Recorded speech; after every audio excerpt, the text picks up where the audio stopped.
Assalamualaikum warahmatullahi wabarakatuh. Salam Om Swastiastu, Namo Buddhaya, dan salam kebajikan. Sebelumnya, saya ingin mengucapkan terima kasih kepada dosen pengampu mata kuliah kami, khususnya untuk mata kuliah Sosiologi Antropologi Gizi, yaitu Bapak Andi Zulkifli, SKM MKes, dan teman-teman yang menonton atau mengakses video ini. Sebelumnya, perkenalkan nama saya Wawan dengan NIM 230305502054 selaku moderator serta pemateri yang akan menuntun jalannya pemaparan materi dari rekan-rekan tim saya yang akan membahas materi tentang peran keluarga dalam pembinaan kebiasaan makan anak-anak. Tentunya saya tidak sendiri, ada Musdahlia Kasman, terus saya sendiri Wawan, dan yang terakhir ada Afif Farida Wahab. Untuk mempersingkat waktu, langsung saja kita ke materi dan kita harus mengerti apa pengertian dari keluarga dan kebiasaan anak-anak, di mana keluarga merupakan unit sosial terkecil dalam masyarakat yang terdiri atas ayah, ibu, dan anak yang terkait dalam hubungan darah atau pernikahan. Terus keluarga itu memiliki berbagai fungsi antara lain fungsi biologis, emosional, sosial, pendidikan, dan ekonomi. Dan dalam konteks pendidikan, keluarga berperan sebagai lembaga pendidik pertama bagi anaknya. Terus, kebiasaan makanan adalah pola perilaku seseorang dalam mengkonsumsi makanan yang meliputi jenis makanan, waktu makan, jumlah makanan, serta cara makan yang dilakukan secara terus-menerus. Nah, pada anak-anak, kebiasaan makan sangat dipengaruhi oleh lingkungan keluarga, khususnya orang tua sebagai pengasuh utamanya.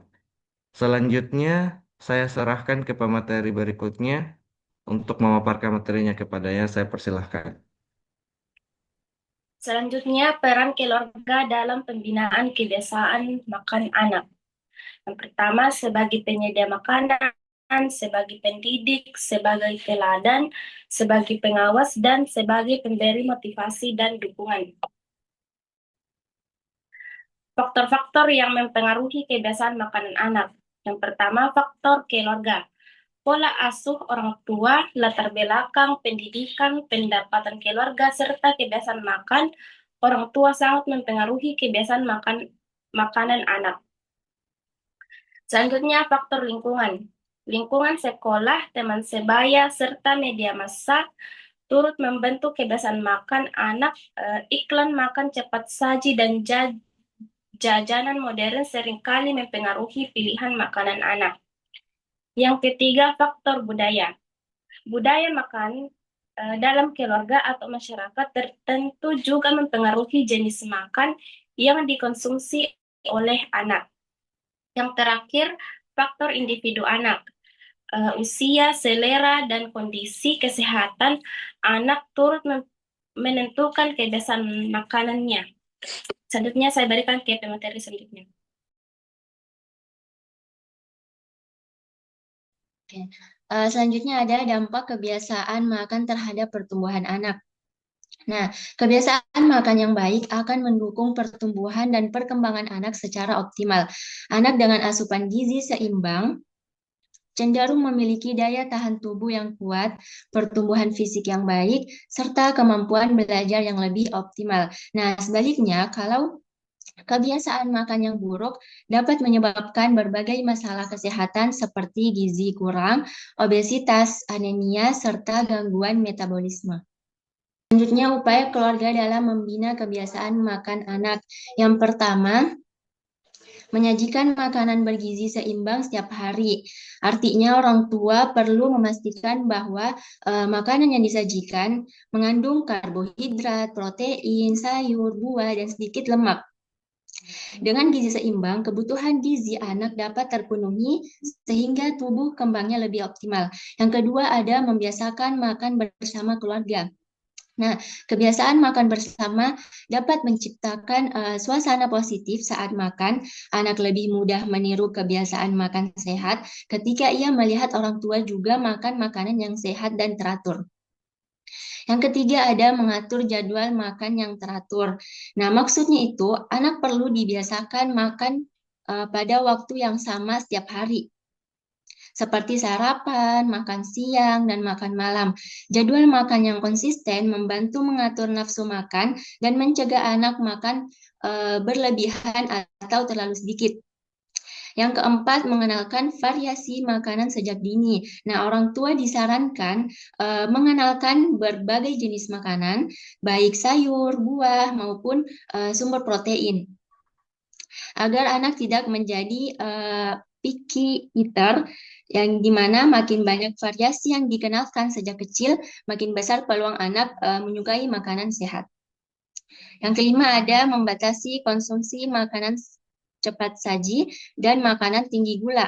Nah, poin ini penting karena makanan cepat saji dan tinggi gula dapat menyebabkan obesitas, kerusakan gigi, atau masalah kesehatan lainnya. Nah, jika dikonsumsi terlalu sering, orang tua perlu mengatur agar makanan tersebut hanya dikonsumsi sesekali.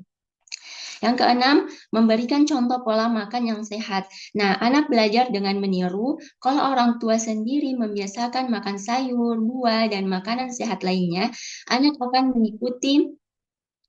Jadi, peran orang tua sebagai role model sangat menentukan pola makan anak.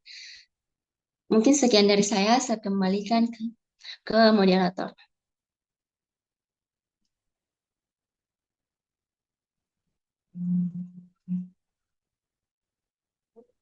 Nah, itulah tadi pemaparan materi dari rekan-rekan tim saya, dan adapun kesimpulan dari materi yang kami bawakan, di mana keluarga itu memiliki peran yang sangat penting dalam pembinaan kebiasaan makanan anak-anak.